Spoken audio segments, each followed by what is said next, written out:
Welcome back to 80 acres. Another day, another beautiful day here at the house.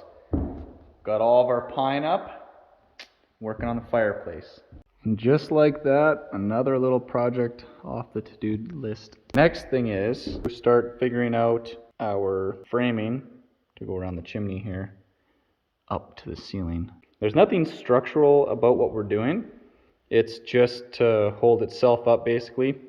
And then where the stone is going to go, we're just going to add a little more reinforcement. If you can imagine, if your wall that you attach to can move in and out, vibration and whatnot, it'll break up the cement that holds the rocks on. And that's not good. Rocks are expensive. However, the stuff we were looking at, it was like, I think under $12 a square foot. It's kind of similar to the look of the stuff that we have on the outside of the house, that vinyl. Right. So kind of drawing out some limitations and whatnot on the floor here for framing around the fireplace. Smallest we can go is if we did a 2x4 in between here, so 3.5 inches, ran that on the flat, then we attach that. If we want to tie into 2x6s that run the whole length up, so if we want to tie into that with our framing here, we would need to be 1.5 inches over from that. So if we did a board on the flat here, then we just go up the one side. Or we have to take a stud finder, and they do have blocking running across here, I think every 4 feet, I want to say, up to the top, and we could do that then. On the outside corners, we're going to have the rough sawn 2x8s. Those are going to stick out further. Then we have the shiplap that's going to go in there, and that's 3/4 inch. So basically, whatever we start our framing at, we just go bigger and bigger and bigger. But then we want to make sure that our stone compared to our shiplap and compared to our corners aren't going to look weird. My brain is just bleeding from trying to figure all of it out. We both have COVID, and house isn't going to build itself. So I don't know about tagging anymore, but I still feel like ass. But we're hiking in our lumber for the fireplace thing, some cabinet stuff, some railing stuff. What else do we have in here? I think that's it. Yay. We started on the framing for the fireplace. So we used our fancy dancy little laser. We're going to do our studs on the flat because they're non-structural and it'll save us a whole lot of effort. Next thing is going to be figuring out our frame up top, our distance out, and then side to side what we need to be there. No, Tegan's concern was how far it was going to stick out. She thought it would be, you know, right into the dining room is kind of how she was imagining it. All right, update on the fireplace. Looks like just a whole jumble of random boards and whatnot. This little space in here, this is going to be a shelf for some firewood. This went to 80 inches, which then matches the height that we need to be for front of the fireplace. So all this space in here has to be non-combustible. Still pretty sick, but we're getting her done. I'm just gonna pound back some more medication and we'll get right back to our first corner, 20-foot long corner going up. So now we're gonna lean up and then we'll go right up to the top there. So we're making up our second tall corner. So these are 20-foot long 2x6s. And basically we just picked from the ones that I picked at the lumber store, which were the best of the best that they had. I probably went through an entire lift to find the 16 of them that we ended up taking. Now he chose the best of those ones, and we're putting them together in an L, and then I'm doing every 12 inches. I'm screwing them together, and we're just taking our tri-square the whole way, and you can see how it's out there a little bit. So Tegan's just kind of manipulating it, and then I'm using the screws to either pull it in at the bottom or in at the top to try and manipulate it the whole way to get it to be pretty nice and straight. That first one, oh my goodness, it was brutal. And then I didn't compensate on the very top of it. We have it at 17 degrees to match the roof line, but I didn't compensate for the 1.5 inch thickness of the board. So I was up there dangling off the scaffolding with my X-Acto knife, trying to cut like a 1/2 inch of the backside off, and did it, hammered it in there, got it in nicely. This one we just said screw it, and I just cut it ahead of time. Almost forgot to show you guys this. We did the first challenge, which is we got it turned around, and then to get it onto here, we have to go from that corner up, and then of course, because it's right at the max height, we have to pretty much go into the center more and then wiggle it into place. Now I have to get it up on the scaffolding, and then from there to there to there to there, and then into place. This is the best I can do for framing for you guys. I need a big wide angle lens or something.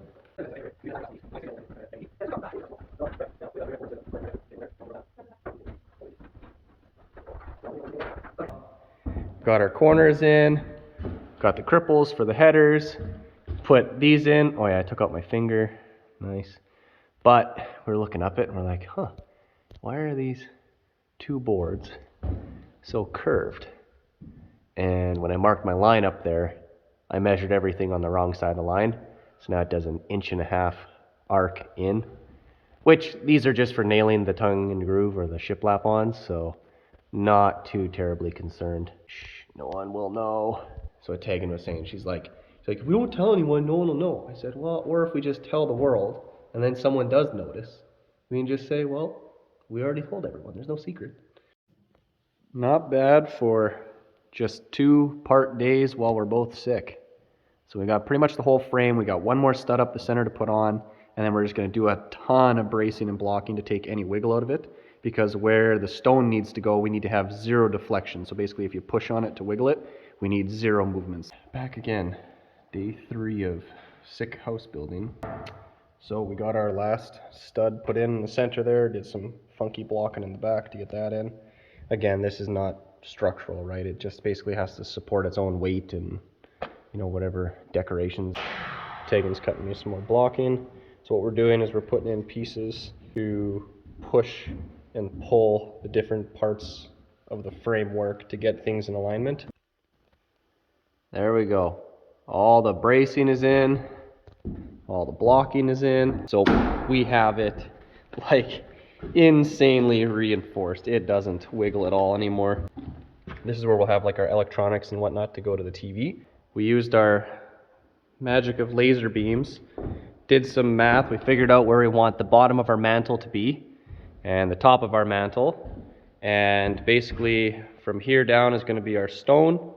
We decided that we're just going to have to do stone around the corners in the front instead of doing our wood, because it's going to be way more complicated otherwise. And yeah, now we got our first line of boards. They don't line up in the corners, which doesn't matter at all, because this is all going to get hidden with those 2x8s going all the way up to the top. And then we're going to line them up nicely on here.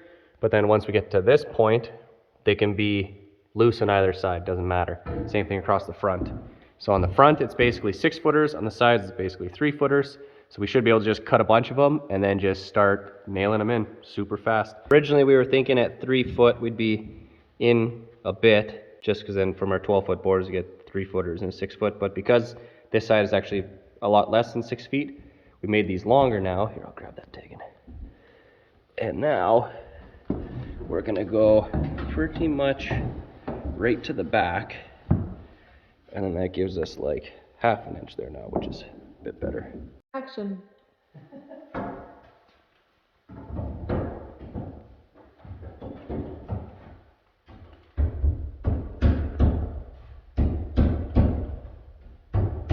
of these work way more nicely, some of these you got to fight.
Welcome back to another lovely day at 80 Acres here. We got our steel studs for the fireplace.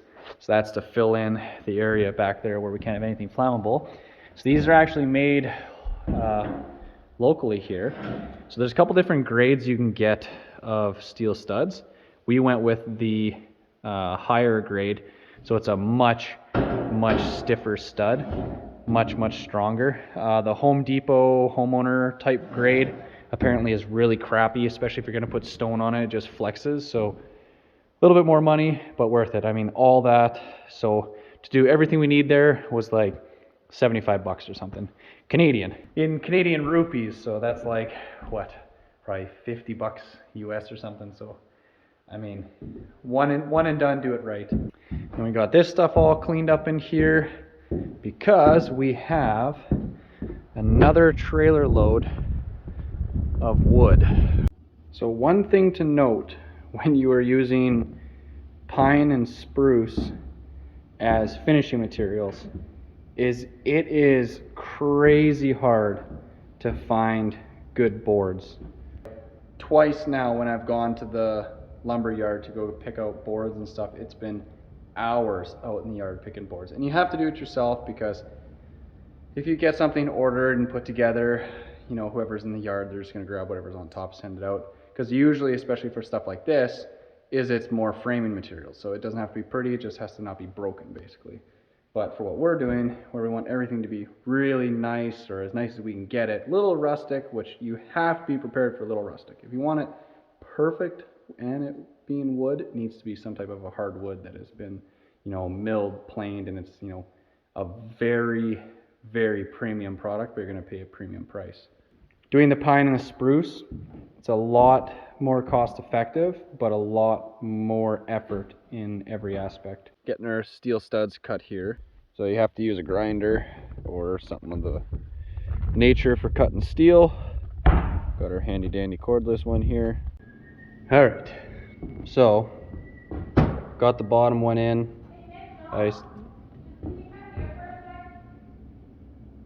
I'm filming. So I got my bottom plate in, top plate is in, so I am just in line with my studs in behind, which is then everything is recessed by ½ inch across here, so in that way this is all going to be on one plane. One thing to note, putting these through into wood, I was just using the floor sheeting screws. Pretty hard to drill through this when it's not a tin screw. Using the little tin screws that I use to go through and right into the fireplace, those were relatively easy. Plus I could push down, pushing over my head and up and trying to punch through.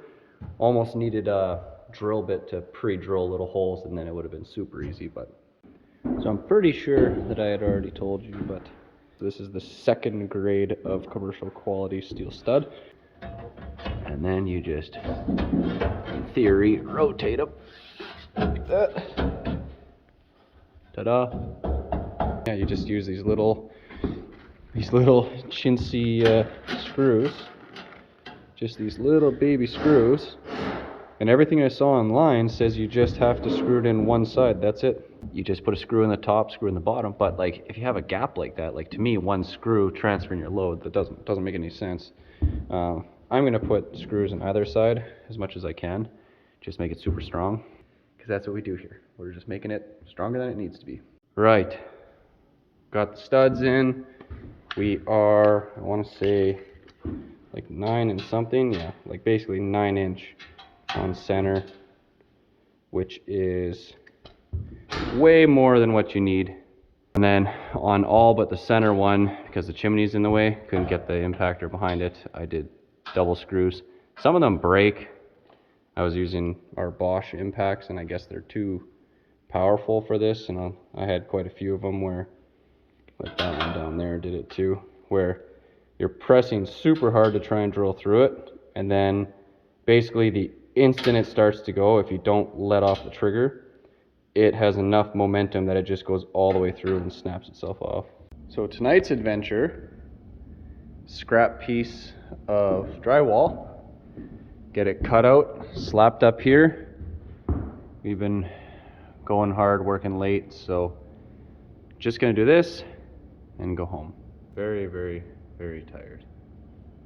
So, take a break tonight. Tegan went home after work already. She's doing laundry because we have a mountain and we're running out of clothes to wear. So she's getting that all taken care of, and I figure I'll get this done and then I'll go home. Well, that was more difficult than I thought it was going to be. So I'm pretty sure that there must be a different type of screw for putting drywall into steel studs. Maybe different ones for going into these heavy duty ones, because you have to push as hard as humanly possible. And of course, because they're Phillips head, they just wobble like crazy. So it pretty much rounds out a hole in your drywall before it actually punches through. And then you have to just ever so delicately sink them in. So of course, now that you're doing this, you can see how I'm out by a little bit here. But it's consistent, so I'm leaning out the same amount.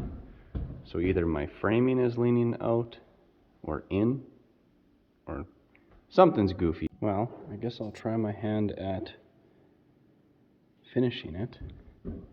Basically, I just need to dab in a tiny little bit onto those screws and that's it. Well, I did something. I couldn't find the thing for putting it on, so I just used the blade, just the tip of my drywall knife. Whole new meaning to drywall knife. Can you give me a new piece of pine? A new piece of pine. That meet your strict standards? So this is, what is this stain? What is it called? Minwax Provincial. Provincial. We were watching a YouTube video where, was that the one with the lady where she just did a whole bunch of different stains and put it on wood? And Yeah, and it was all pine, so it's actually yeah, and it was, relevant. yeah, exactly. I mean, most people, they're putting it on fancy, expensive wood that we can't afford. But I mean, this is without any kind of pre-treatment or whatever, but it's actually going on quite even. I'm surprised for. This is a new version of. fancier this is an old version of. can of dark walnut. Yeah. So what are the different ones you have here? You have, so this is just the provincial right now. This is provincial. Yeah. This is provincial over a coat of coffee, but it's pretty orange. Okay. This is the dark walnut over a coat of dark coffee. Okay. This is what we have on the ceiling, Yeah. kind of lighter version. Yeah. This is a different one of the dark walnut on the wood coffee stain. Yeah. And then That was just a whole mix. And then that one this is like super dark coffee with a clear coat, but we've determined that since it's too much coffee, it's not soaking all the way. The grains are just kind of sitting on the surface, and it's not going to work for clear coating it without. Yeah, doing a the spray. clear coating sucks the coffee back out of the board somehow. Well, Kinda because it's weird. water-based, but using the oil stains on top of all that stuff, it kind of holds it down, and then we can clear coat our We want it a bit darker, so that look, we're covered, Tegan. The Snapchat filter, we've aged. Yeah, we've aged. Yeah, we look like we're a million years old. If I take the hat off, then you'll see all my grays.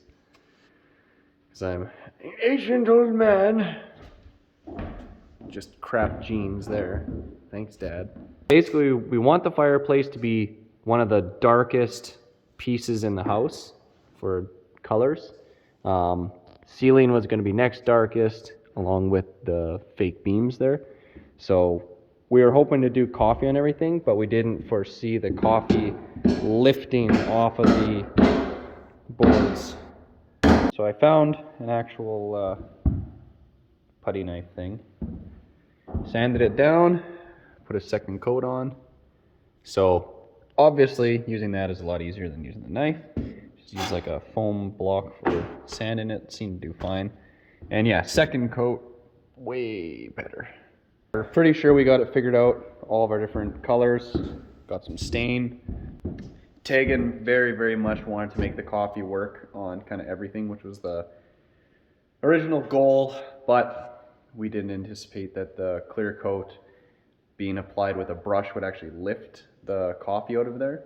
I guess if we sprayed on the clear coat, maybe it would be fine. It would stay nice and dark like we want, but then we'd just get clear coat everywhere in here. As you can imagine, trying to climb up that and spraying it, we'd have all over the walls and windows and all over the place. All right, Tegan, what are you doing today? Oh, Tegan's hair is because this afternoon or this evening we have a 1980s themed party that we have to go to.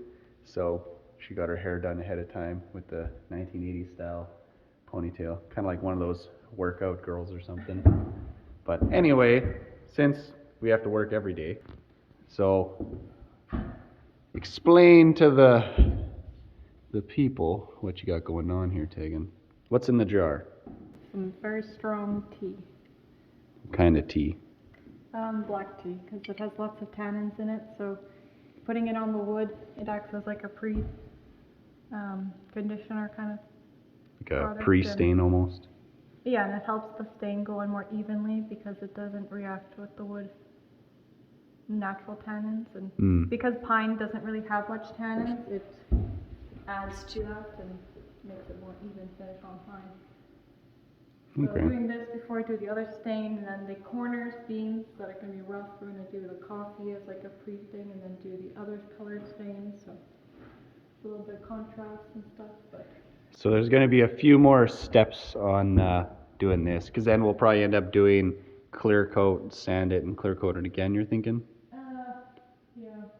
Yeah, so just to protect it nicely, but she's going to make her way all the way to the top. And of course, in typical Tegan fashion, she's using the smallest foam brush known to mankind. Better not drip it on my drywall there. I gotta sand that down one more time and it might be good to go.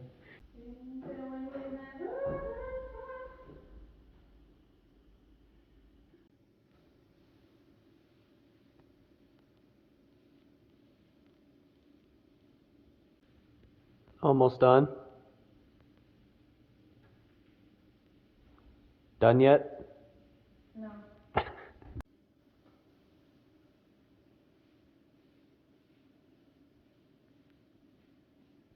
Right, gave her one final sanding and I think that's pretty good. Cutting our 45s on our big old 2x8s here. Got the guides set up. We're gonna have to move that. We just had that so that we can get it set up for this. And we're just hoping that we can get it straight enough. We picked our 4 straightest boards. And then we're gonna do 45 to 45, make nice 90s. Fingers crossed it all works. A little carried away there. Didn't show you guys getting the beam things put together. But what we used is we used these GRK branded number 8 by 3.5s with a tiny little head. Basically, it's a wood screw with a tiny little head on it. So those little heads just disappear. So we did every 12 inches. We just set it up on, another set of boards to get it mainly square, but it's pretty much impossible because nothing is straight. So we did wood glue. We used a sandable and paintable stainable.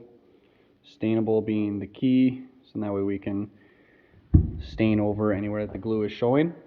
And then I just went around after and I'm just shooting it into the gap here. This will be what go on the sides of the fireplace. And Tegan is starting on staining. She's gonna take a little paintbrush and stain in between every tiny little crack first before she does the main part of the staining. A lot of work for her over there. Not my forte. I think we just go with this look, Tegan. Yeah, we'll just do dark brown lines in the gaps and then we'll just not do any stain anywhere else. So you can see how dark that is. Like it's actually a nice, rich, dark brown color. The plan is we're gonna cut off the 412 pitch on there, which matches the roof line, put them up there, screw them into position, then cut the bottoms off.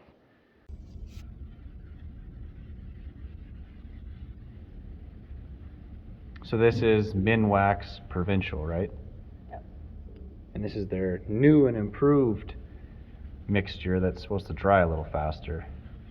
And I don't think it stinks as bad. Or I'm already high and I can't tell anymore. Might be high. We don't want to have too many things with the same color, so this will be a little bit more of the rusticy darker side, which will be beautiful. When you break the tip off your tape measure, that only means you can do one thing. Ready for this, Tegan?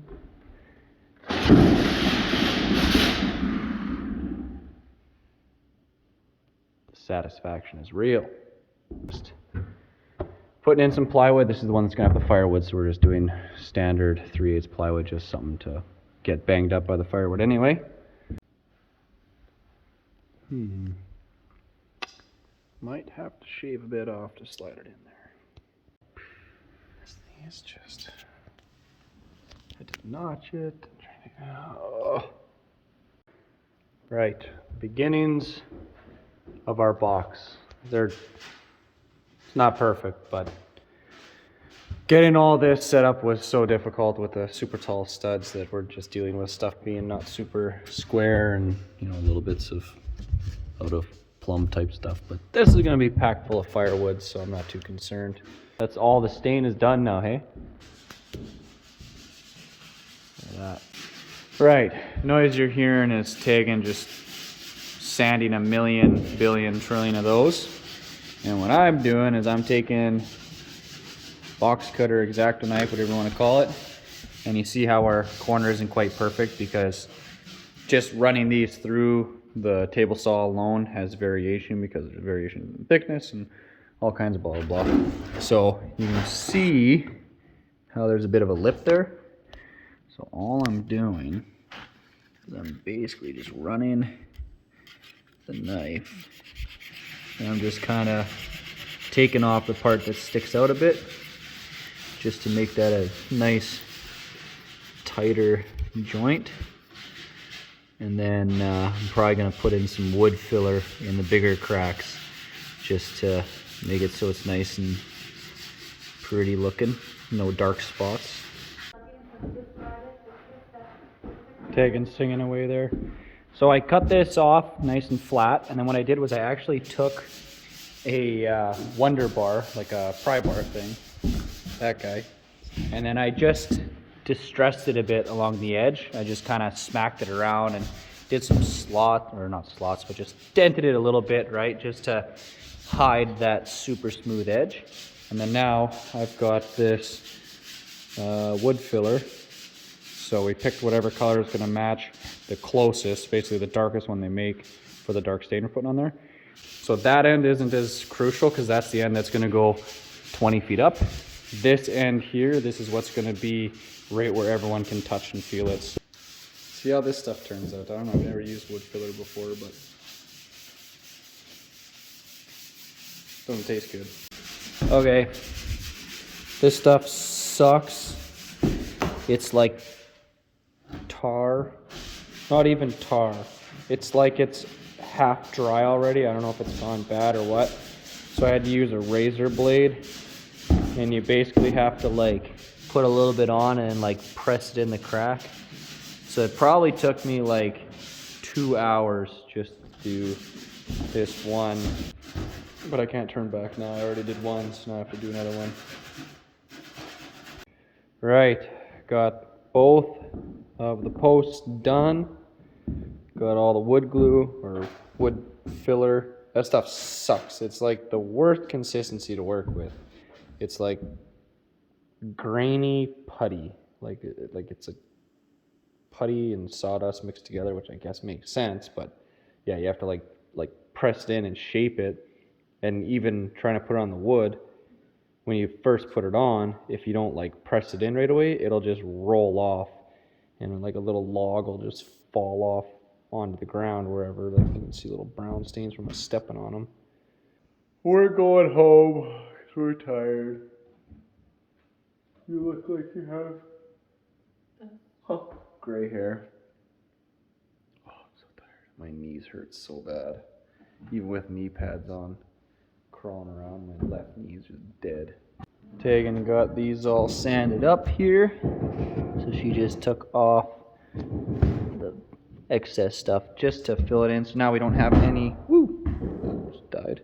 So we don't have any cracks that are gonna show, which is nice. And it actually, when it dries, it kind of just sort of disappears into being some of the brown colors. And then plus when it stains, it should make it darker.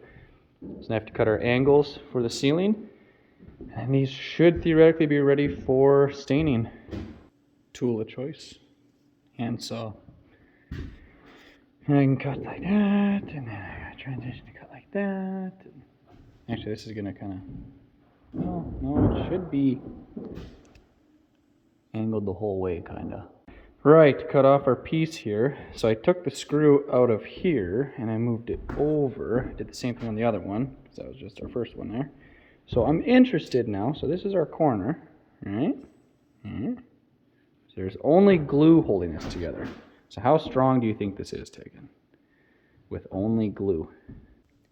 So, try and go together. Oh, okay. Oh my good. Okay, this glue is pretty good. Holy crap. Okay. Now I'm gonna look like I'm weak as hell. Oh, holy crap. Okay, that's staying together. And that's the Pro contractor. Yeah, that's the stuff I rated was glue. showing before, that Pro Max.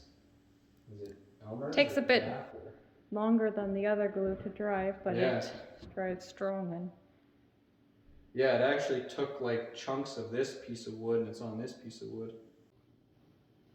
So on these, we are doing super concentrated coffee, which is what we were originally going to use for this, and then just clear coat.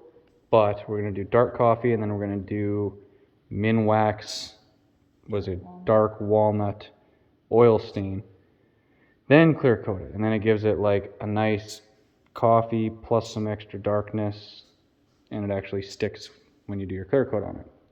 The coffee stain I'll put on these, but doing it, we were going to do this plus dark walnut real stain and then clear coat it.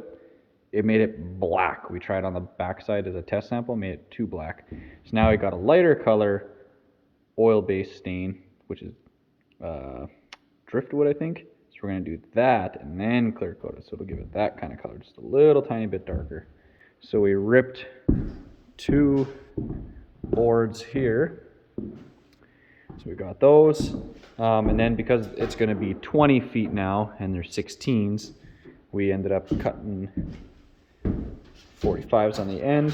So we did it in a way that when this is put against the wall, so doing the 45 this way, you're not going to be looking up into the crack, right? You're going to be looking past it. So when this separates a little bit just from drying or whatever, you won't have a black line that you're going to see. You're just going to be seeing past like that shadow there. So this box or shelf system for the fireplace is definitely one of those deals where I'm going for strength over making it pretty. So because it's going to have firewood and fairly heavy, blah, blah, blah. Trying to get into the studs and stuff here. Can't find the blocking, couldn't get this into the blocking. Like you can just see, stud finder says there's a block here, there's no block there. I don't know. Can't put shelving brackets across here. So what I've done is I just did little 1.5 inch pieces up for those 2 corners. And Tegan just finally made it here from work. She's so lazy. All she does is work all day. Doesn't just come to the house and work all day. I worked for more than half the day today, we'll say, and then got more materials and then came here. This is another piece for the shelf. Careful. So the hard part with the shelf is nothing is square or straight. So I got a very odd shape. It's not partner yourself.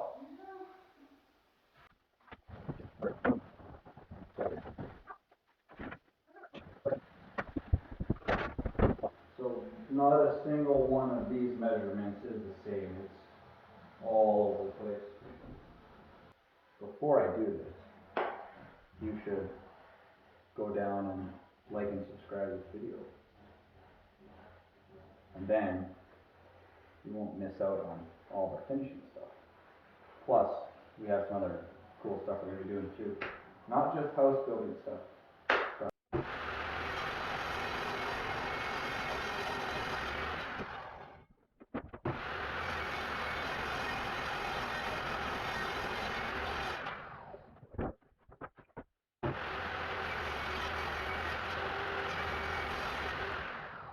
So all my dimensions are good. It's just not square. So this side and this side were off cut edges, and they're actually pretty square, which is actually not a good thing. There's my problem. Problem right there.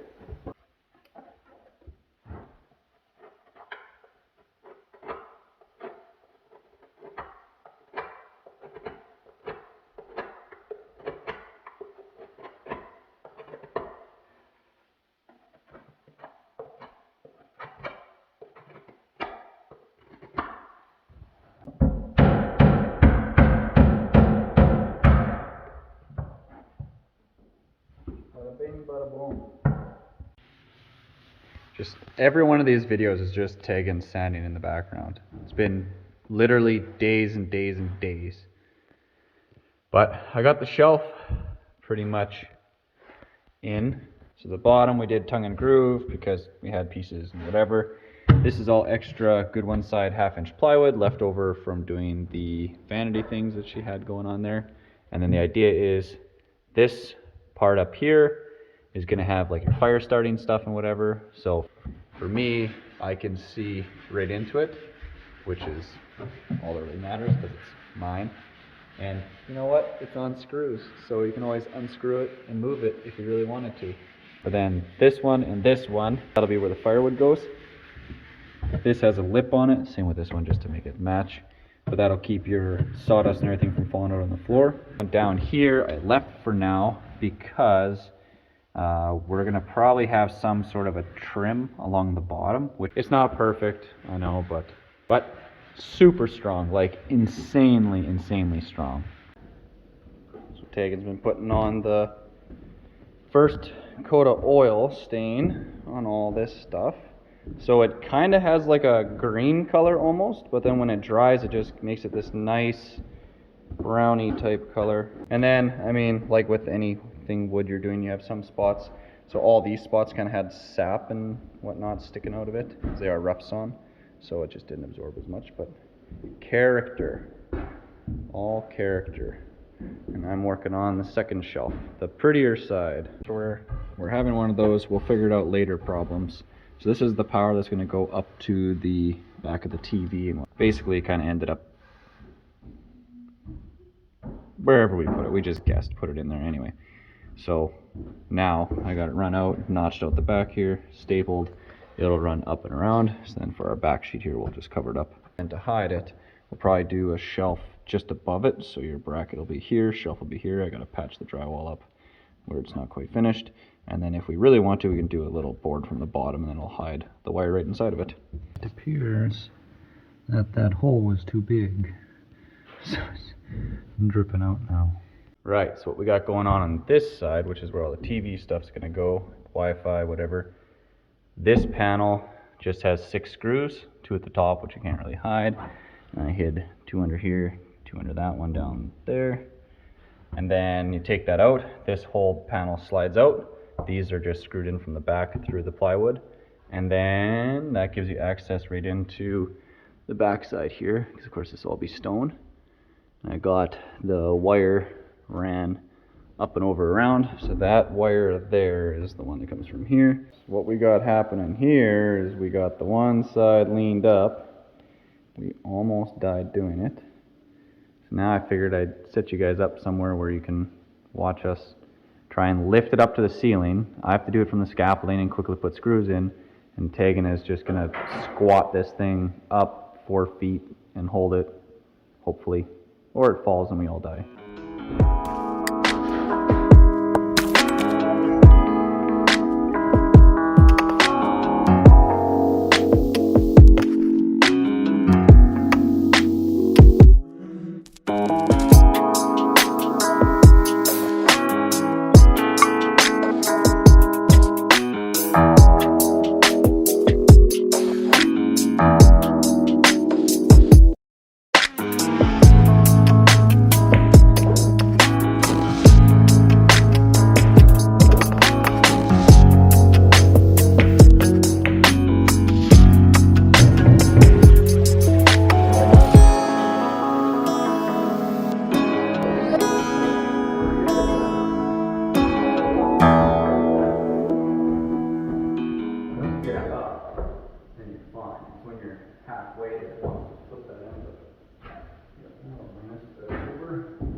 Why is everything so difficult? Why do we have to make things difficult today? Why couldn't we just be finished already? Make a tiny little bungalow. We should have just done a little 10 by 10 shack. No permits required.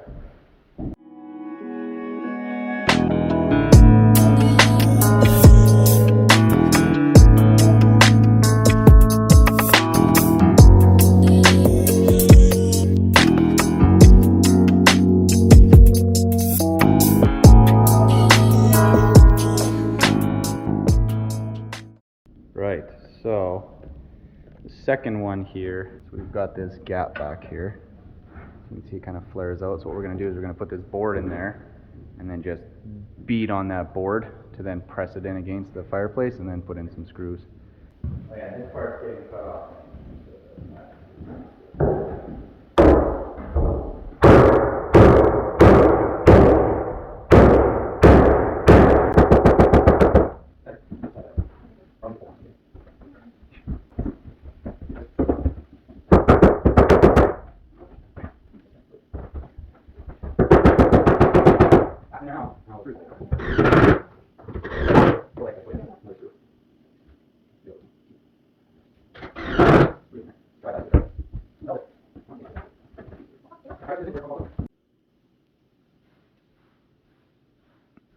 So Tegan is just touching up where I put in all the screws, because you can see you got little tiny white dots now the whole way up.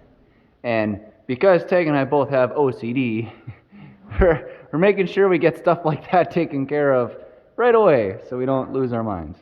Right, so on our second round of sanding for our behind the fireplace closet thing, whatever you want to call it. So I sanded down up there where they hadn't sanded it down. So basically what happened here was we didn't really know exactly where this was going to sit.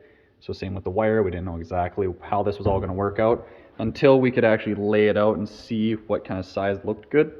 So we just kind of guessed, so now we're just making it work. Right, so got our plug box, figured out kind of where we want to go here for the plug behind the TV. So I got to get that in behind here, behind the drywall. I took out the panel so I can get into there, so I can get all this done. Okay, so we got this in. So because we had to rotate it around the corner, we had to cut out the bottom here a little bit extra to get the, your little part that holds your screws in. And we also had to take like a 1/4 inch off here to flip it in. So right now we just have the plug and the receptacle, whatever you want to call it, just to hold the box in place. Then I have to try and get in behind and then put in 2 screws into the steel studs, which these things are kind of a pain in the ass because they're super heavy duty, which is good, so they're strong, but you can't put screws through them.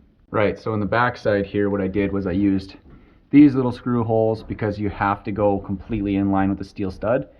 For wood, you can go through kind of these bubbles have holes on the other side, so you can 45 it in, but you cannot 45 into steel. Screws just ricochet.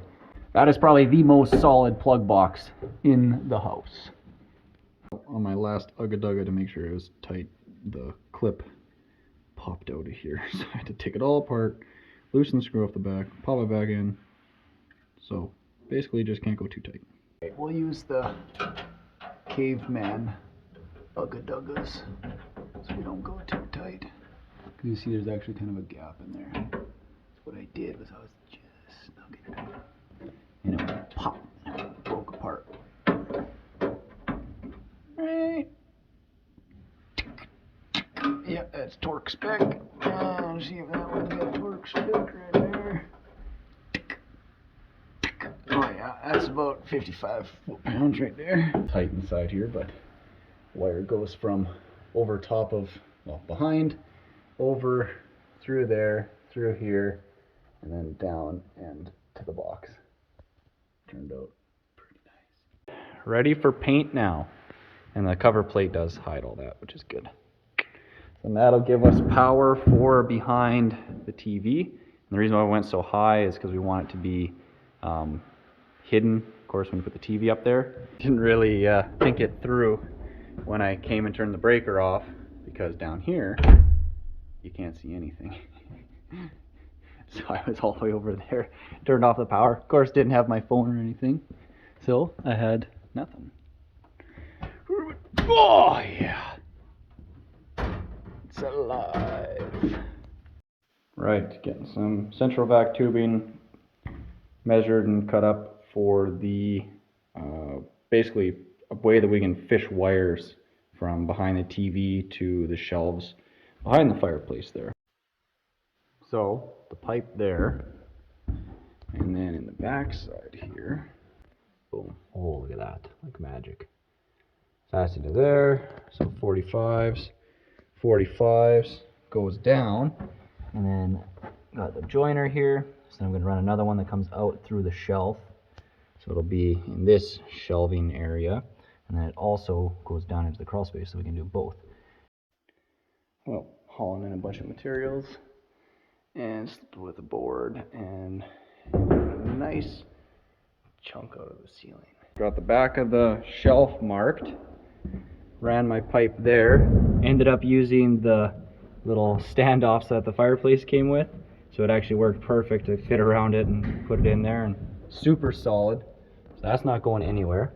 I actually took the an extension cord and I tried it to see if it would snake through, so it went through and I could get it all the way up to this point, but I just couldn't get the extension cord end through here. But I don't think that we would ever need that. Like, it is a huge end on this, so I don't have any other cable to test it with. But I mean, other than that last 90 being kind of crummy, right, coming through there, but if you want to do a T, you have to have a 90, and I mean, whatever, you can always run stuff straight down into the crawl space too. So this is a board that I'm doing for basically hiding behind the fireplace where that wire comes out. So the idea is I need an 1" by 4" by 3/4 inch deep. So I have the blade set to 3/4 inch. I marked on here where this gives me 3/4 inch depth here. That is then the tapering of the blade. And then I'm just setting it 1/8 of an inch over and just running it a whole bunch of times, and gives you a nice little slot. So this goes like that, and it'll go up there, and then all that leaves is that little bit, which then this shelf, which this is one that I had cut wrong for one of the other ones, it'll go like that, and then that'll all be closed off, and you won't be able to see any of that. Well, that is a wrap on getting the majority of our fireplace done and a bunch of other finishing work.